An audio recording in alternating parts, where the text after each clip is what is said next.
그런데 잠언서를 읽고 있는 것 같은 그런 착각을 일으키는 본문 중에 하나입니다. 그래서 만약에 이 7장을 전도서 7장이다라고 생각 안 하고 그냥 이 부분만 글로 이렇게 딱 적어놓은 상태에서 본다고 한다면 이 말씀이 어디에 있지, 어느 책에 있을까 한번 생각을 해본다고 한다면 제일 먼저 떠오르는 책이 성경 가운데에서 전도서가 아니라 잠언이 아닐까, 그런 생각을 해보게 됩니다.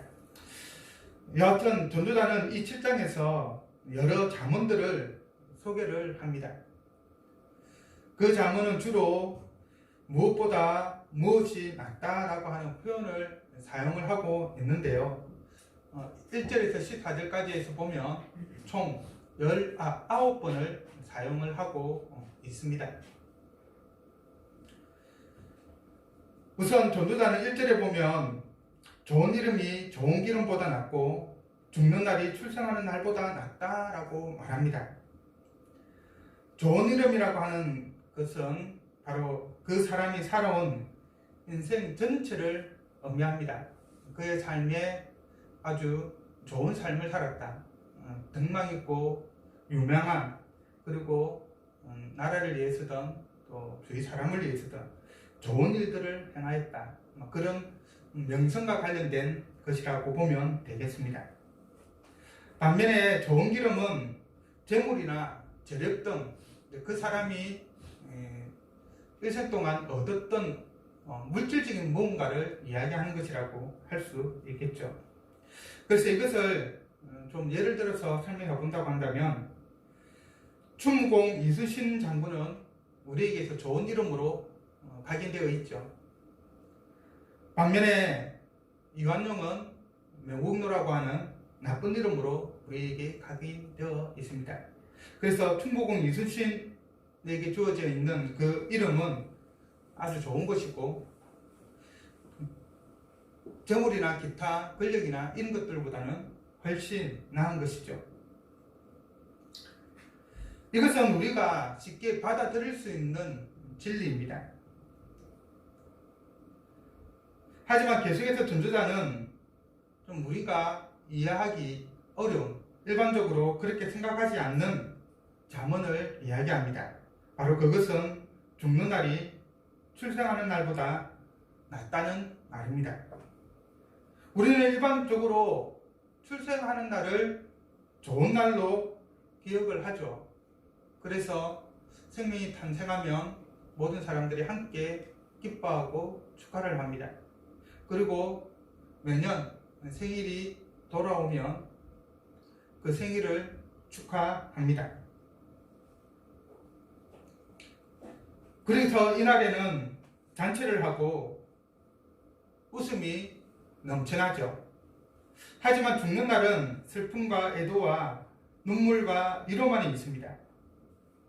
그래서 출생하는 날이 죽는 날보다 낫다라고 하는 이러한 전도자의 말은 우리가 쉽게 받아들이기가 어렵습니다.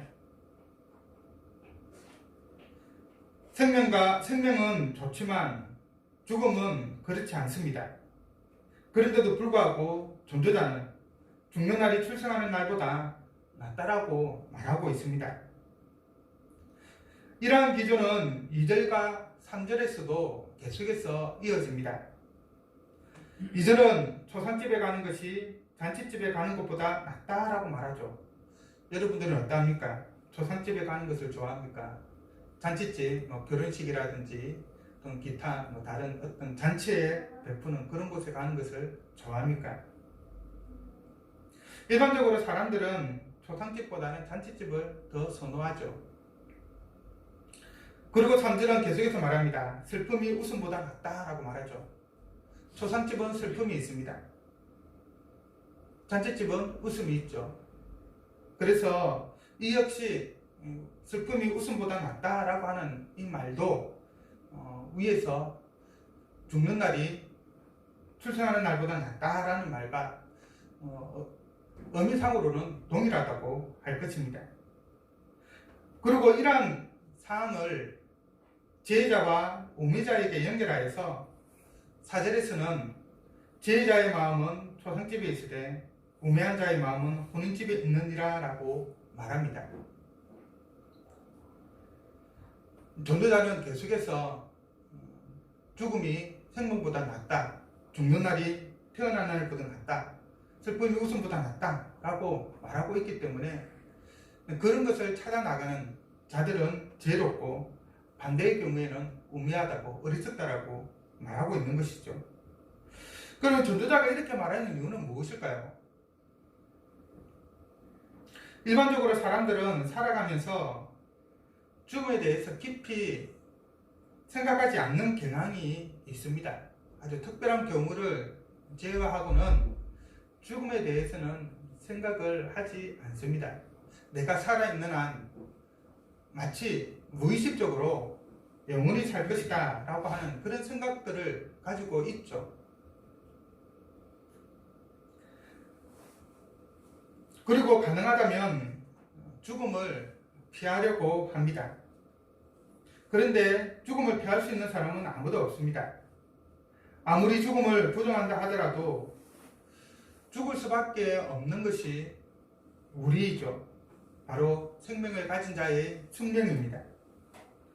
그래서 전도자가 죽음이 생명보다 더 낫다고 약간은 극단적으로 말하는 것은 언젠가 죽는다라고 하는 것을 명심하고 거기에 맞게 살라는 의미가 담겨 있습니다. 그래서 2절에 보면 7장 2절에 보면 이렇게 되어 있죠. 이 산자는 이것을 그 마음에 둘지니라. 죽음이 모든 사람들에게 반드시 온다는 그 사실을 살아가는 자들은 반드시 기억하면서 이 땅을 살아가라는 것이죠.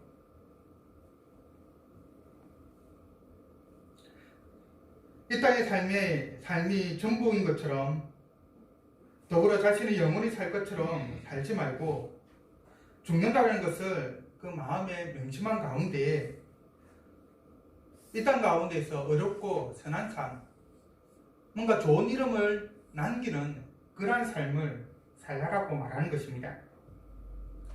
더불어 사람의 삶은 좋은 일과 즐거운 일만 있는 것이 아니죠.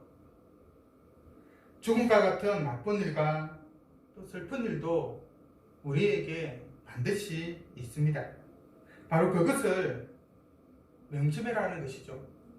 인생에는 좋은 일만 가득한 것이 아니라 그와 더불어 나쁜 일도 우리가 원하지 않는 그러한 일도 많이 일어난다는 것입니다. 죽음을 염두에 두고 즐거움만 있는 것이 인생이 아님을 늘 기억하고 의미 있는 삶을 우리는 살아야 합니다. 바로 이것이 지혜자의 삶입니다. 지혜로운 자는 자신이 반드시 죽는다는 것을 기억하면서 그 죽음을 준비하면서 살아가는 자라고 할 수 있겠죠. 예수님은 그러한 우리의 삶을 두고 깨어 있으라 라고 말씀을 하십니다. 여하튼 지혜자는 생명 못지않게 이 죽음을 염두에 두고 살아갑니다. 언제 죽을 줄 모르기 때문에 오늘 하루하루를 최선을 다해서 살아가는 것이죠. 어떻게 살지 고민하며 의미 있는 삶을 살기 위해서 노력하면서 살아갑니다.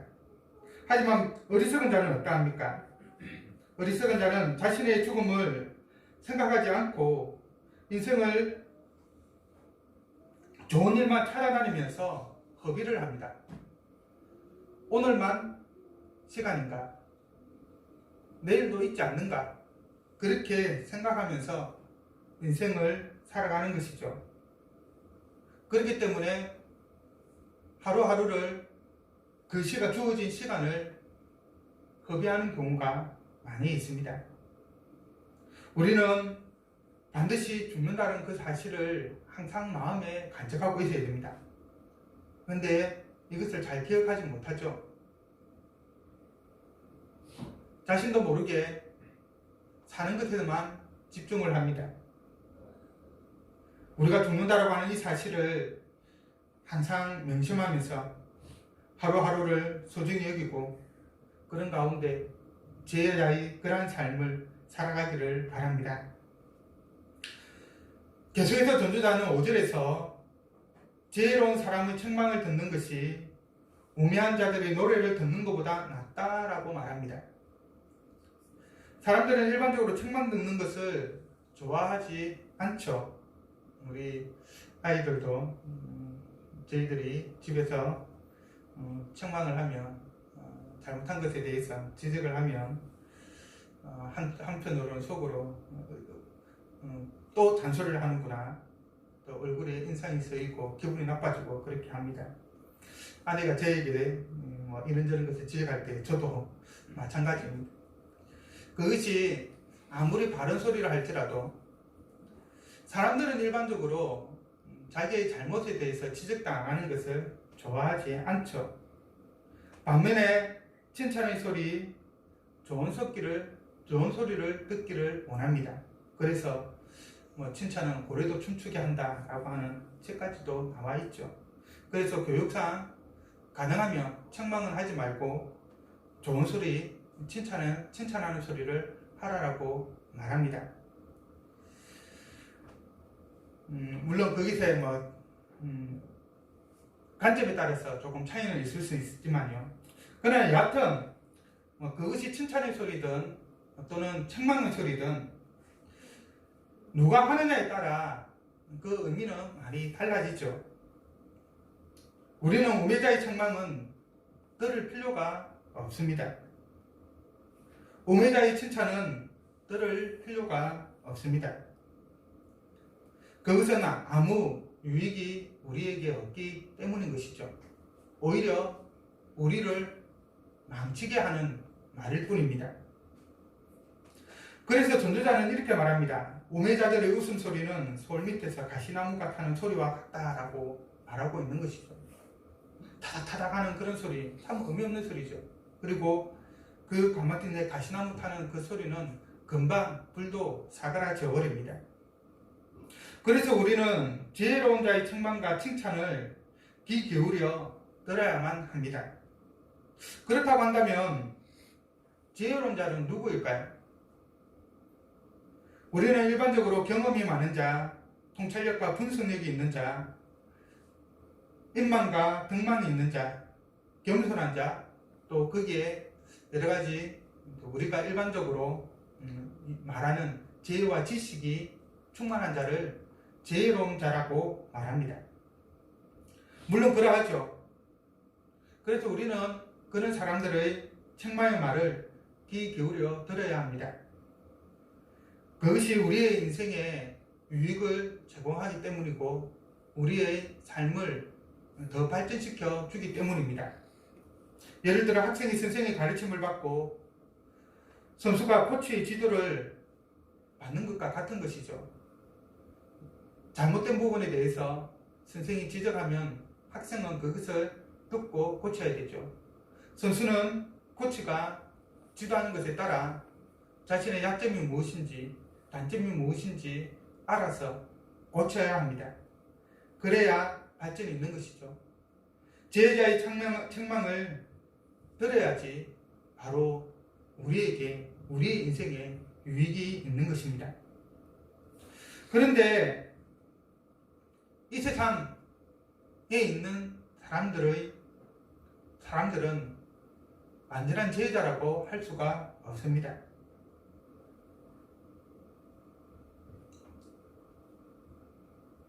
우리에겐 완전한 지혜자가 있습니다. 바로 하나님의 아들 예수 그리스도이시죠. 세상의 지혜자는 7절의 말씀처럼 탐욕 때문에 우매하게 될 수도 있고 뇌물 때문에 명철함을 잃을 수도 있습니다. 자신이 가지고 있는 그 지혜가 한순간에 의미가 없게 되어버리는 것이죠. 하지만 예수 그리스도는 탐욕이 없으십니다. 뇌물도 받는 분이 아니시죠. 예수님은 여우도 굴이 있고 공중의 새도 거처가 있으되 인자는 머리 둘 곳이 없다라고 말씀하시면서 이 땅에서 얼만큼 겸손하게 사시는지를 우리에게 잘 보여주십니다. 그래서 예수 그리스도는 탐욕에 의해서 우매하게 되거나 뇌물에 의해서 명철을 잃거나 하지 않으십니다. 우리는 완전한 지혜자인 하나님의 아들 예수 그리스도의 말씀을 들어야 하는 것이죠. 사도 바울은 고린도전서 1장 25절에서 하나님의 어리석음이 사람보다 지혜롭다라고 분명하게 우리에게 말합니다. 지혜자이신 예수님이 성경의 말씀을 통하여서 우리에게 말씀을 하십니다. 그 말씀을 듣고 살아가는 우리들이 되기를 바랍니다.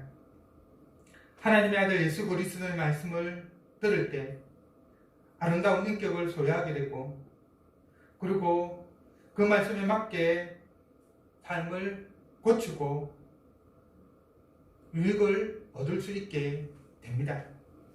우리 모두 하나님의 말씀을 듣는 그 가운데 이러한 지혜자의 삶을 살아갈 수 있기를 바랍니다. 계속해서 8절에서 일의 끝이 시작보다 낫고 참는 마음이 교만한 마음보다 낫다라고 말합니다. 여기서 일의 끝이란 결과물, 최종 산출물을 의미합니다. 어떤 것을 끝냈을 때 마지막에 나오는 그 무엇을 말하는 것이죠. 이것을 단정적으로 말하면 현실적으로는 모순을 보게 됩니다. 왜냐하면 일의 끝이 시작보다 못한 경우도 우리는 참 많이 보지 않습니까? 시작은 아주 좋았는데 그 끝은 초락이 이를 데 없는 경우도 많이 있습니다. 그래서 단정적으로 이해하기보다 일의 끝이 시작보다 나아야 한다로 이해하는 것이 좋을 것 같습니다. 이것을 우리의 신앙생활에 한번 정의해 보면, 우리 신앙은 시작보다 끝이 나아야만 합니다. 처음에는 잘 믿다가 나중에 가서 하나님을 부정한 자들이 참으로 많이 있죠.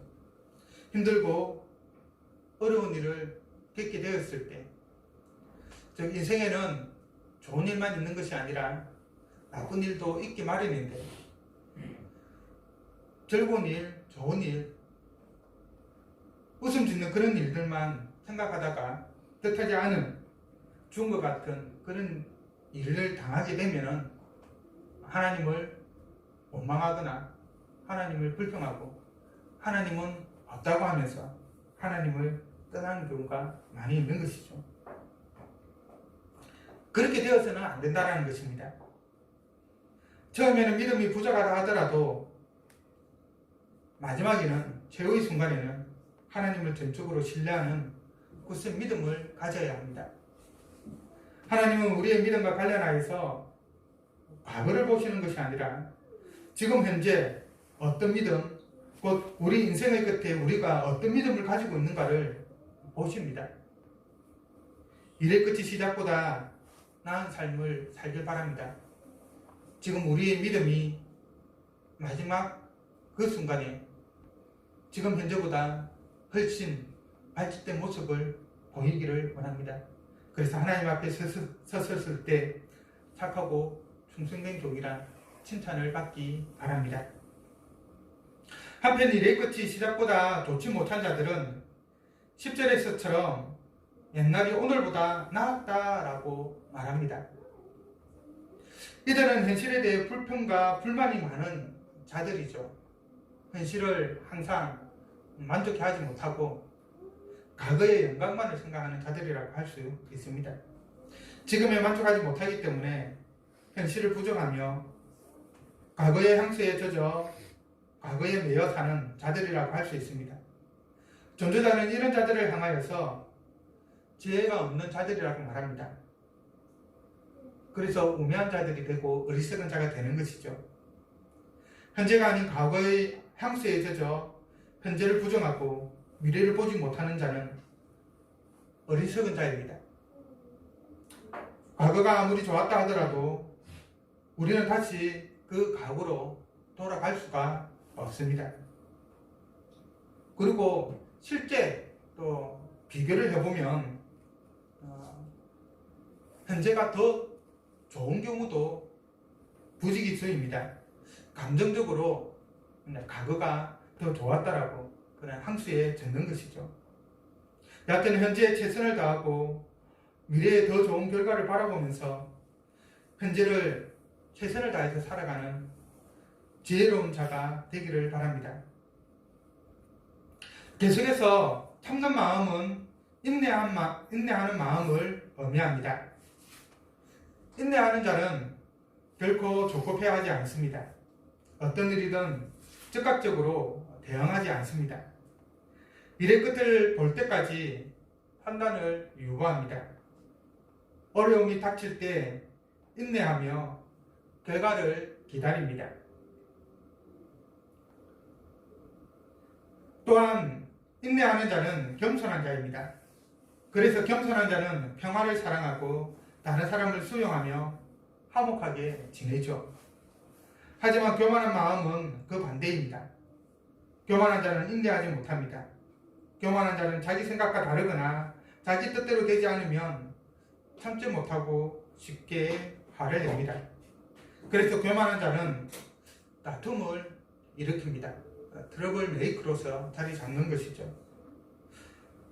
전도자는 9절에서 교만한 마음을 급한 마음이라고 표현합니다. 그리고 급한 마음으로 노를 바라는 자를 우매한 자, 곧 어리석은 자라고 말합니다. 참는 자는 지혜로운 자요, 교만하고 급한 자는 어리석은 자입니다. 잠언 3장 34절에 보면 하나님께서는 거만한 자를 비웃으시며 겸손한 자에게 은혜를 베푸신다고 하셨습니다. 잠언 18장 12절에서는 사람의 마음의 교만은 멸망의 선봉이요 겸손은 존귀의 아짜비니라고 했습니다. 그리고 29장 23절에서는 사람이 교만하면 낮아지게 되겠고 마음이 겸손하면 영예를 얻으리라고 했습니다. 인내하는 자, 곧 겸손한 자는 교만함보다 낫습니다. 사람과 하나님 앞에서 이 교만한 자가 아닌, 그래서 멸망의 길로 나아가는 자가 아니라 겸손한 자가 되어서 하나님의 복을 누리는 우리가 되기를 바랍니다. 또한 전도자는 11절과 12절에서 지혜에 대해서 말합니다. 지혜는 유산같이 아름답고 햇빛을 보는 자에게 유익이 됩니다. 유산을 받는 것은 사람에게 참으로 좋은 것이죠. 지혜는 마치 사람이 유산을 받으면 좋은 것처럼 사람에게 유익을 줍니다. 그것을 12절에서 전도자는 지혜의 그늘 아래에 있음은 돈의 그늘 아래에 있음과 같으니 지혜에 관한 지식이 더 유익함은 지혜가 그 지혜에 있는 자를 살리기 때문이니라 라고 말합니다.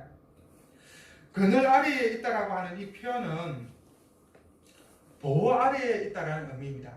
주의 그늘 아래 우리가 신다라고 했을 때 그 그늘은 우리 주님의, 우리 하나님의 보호를 상징하죠.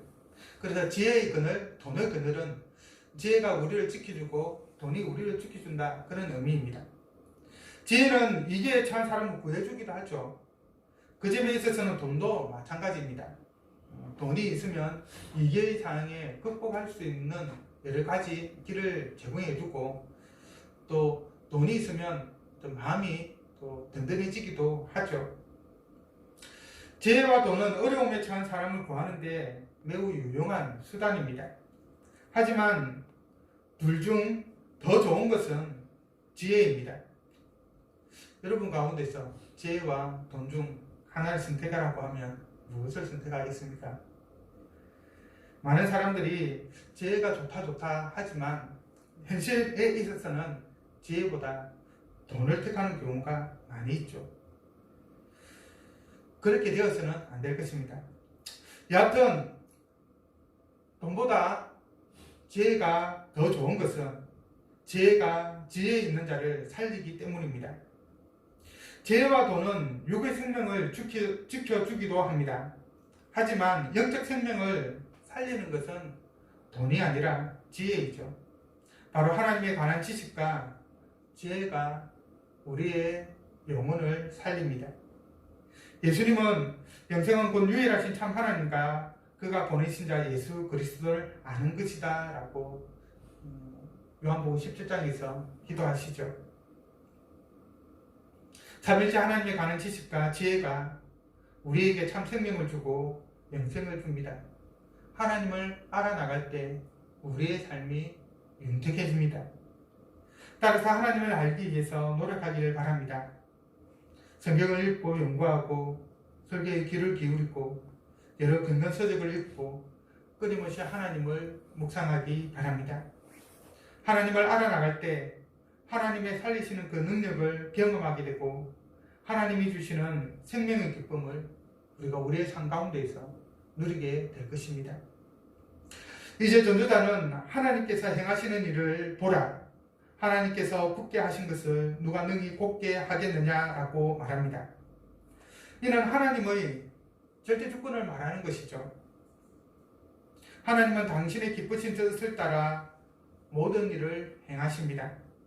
하나님이 행하신 일과 관련하여 사람들은 그것을 바꿀 수가 없죠.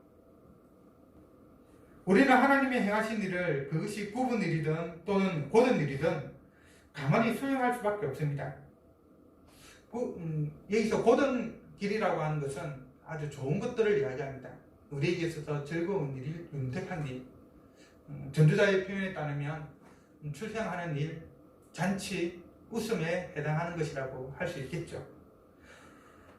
굽은 일은 그와 반대되는 죽음 또는 초상집 또는 슬픔이 될 것입니다. 하나님께서는 우리에게 좋은 것을 주시기도 하고 또 나쁜 것을 주시기도 합니다. 그래서 욥은 하나님께서 주시기도 하고 또 취하시기도 하지 않겠느냐 그렇게 고백을 하죠. 중요한 것은 하나님은 굽은 일도 곧은 일도 모두 행하시는 주권적인 하나님이라고 하는 그 사실을 우리는 알아야 됩니다. 우리는 하나님이 사랑의 하나님이기 때문에 우리에게 좋은 것만 주신다라고 그냥 무의식적으로 생각하는 경우가 있습니다. 그러나 그렇지 않습니다. 하나님은 굽은 일도 곧은 일도 좋은 일도 나쁜 일도 모두 우리에게 주십니다. 그것을 우리는 하나님 주신 것으로 받고 하나님께서 왜 이것을 주셨는지를 생각하면서 나아가야 되겠죠. 이렇게 주권적으로 행하시는 하나님 앞에서 우리가 취해야 하는 자세는 무엇입니까? 14절을 보십시오. 형통한 날에는 기뻐하고 공고한 날에는 되돌아보아라. 이 두 가지를 하나님이 병행하게 하사 사람이 그의 장래일을 능히 하려 알지 못하게 하셨느니라. 우리는 하나님께서 굳게 하신 것을 굳게 할 수 없고 반대로 하나님께서 굳게 하신 것을 굳게 할 수 없습니다. 단지 하나님께서 형통케 하시면 형통케 하심을 인하여서 기뻐하고 공고한 때에는 자신의 과거를 되돌아보면서 반성하고 잘못된 길에서 돌이켜야만 합니다. 전도자는 형통한 날과 공고한 날을 하나님께서 병행하게 하심으로 사람으로 하여금 장래일을 헤아려 알지 못하게 하셨다라고 말합니다. 여기서 우리가 알 수 있는 것은 무엇입니까? 그것은 하나님께서 형통한 날과 공고한 날을 모두 우리에게 주신다라고 하는 사실이죠. 우리가 하나님에 대해서 오해하는 것 중에 하나는 앞에도 말씀드렸지만 하나님은 우리에게 좋은 것만을 주신다라고 하는 그러한 생각입니다. 그러나 전도자는 하나님께서 형통한 날과 공고한 날 이 두 가지를 병행하여 행하신다라고 분명하게 우리에게 말합니다. 그리고 그것을 통해 장래일을 알지 못하게 하셨다라고 말하는데 이는 사람으로 하여금 하나님을 의지하게 하기 위해서입니다.